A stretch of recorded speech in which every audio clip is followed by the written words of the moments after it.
Hey everybody, Frugal Farmer here. This is an old memory of a teacher we had, Miss Virginia.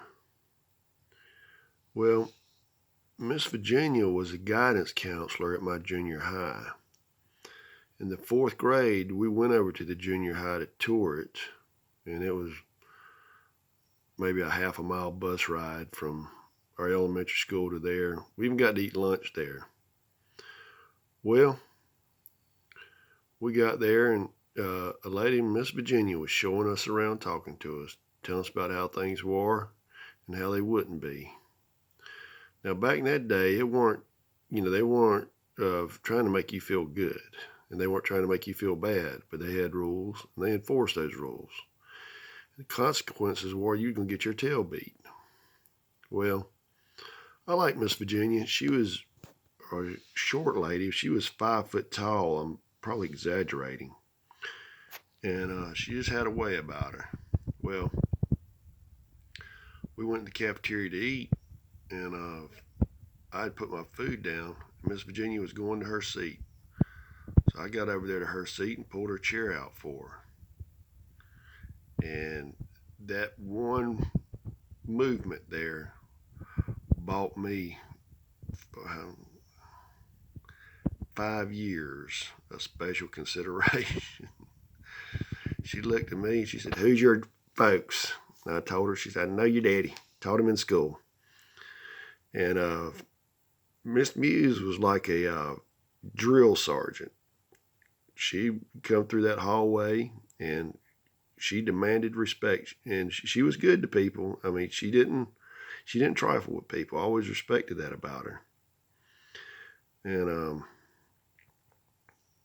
the uh, operating procedure at that school was if you got in a fight, everybody was in trouble. My previous school was as long as you didn't fight it, as long as you didn't start the fight, you were okay. Well, I was a country boy. I'd fight in a heartbeat, and fight I did. Well, a lot of times I'd be on the bench and getting ready to go into the principal's office. Miss Muse would intervene. "I'll take him and I'll deal with this situation." And I'd tell her what happened. She said, "Well, I can't blame you, but you know there's consequences." I said, "Yes, ma'am, I do." I was always polite to her. And that was just in fifth grade. And they had a spelling bee. So I wanted to be a part of the spelling bee. So the only people in the spelling bee were 7th, 8th, and 9th graders and me. And I was in the fifth grade. Well, Miss Muse had to say something about me. You know, that she was glad that a fifth grader had come in here and not be scared to go up against everybody else. I got knocked out. I didn't get anything, or not knocked out literally.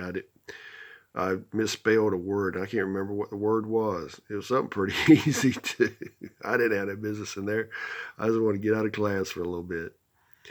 And Miss Muse, she's been gone for several years. I happened to see her one time at the bank. She was waiting, sitting down. So I went and beside her, hugged her neck, sat down and talked to her, and told her it was so glad to see her. And I did work at her house a few times for her. And I told her, uh, I said, all I put you through, I said, I wish I could loan you the money. And it wasn't a loan she was there for. It was something else. I was just joking with her. And she said, "Oh," said, "you didn't do nothing. You were a good child." And I think she had me confused with somebody else. But they she's gone now, and her husband's gone too. But she was a good lady, and she was still the same way till the end. She always presented herself well and spoke well and didn't take nothing off nobody. And she kind of reminded me of a drill instructor, the way she'd do. But I love and miss her. Thanks for stopping by. Come back again when you will. Share, comment, like, hit that subscribe button. God bless.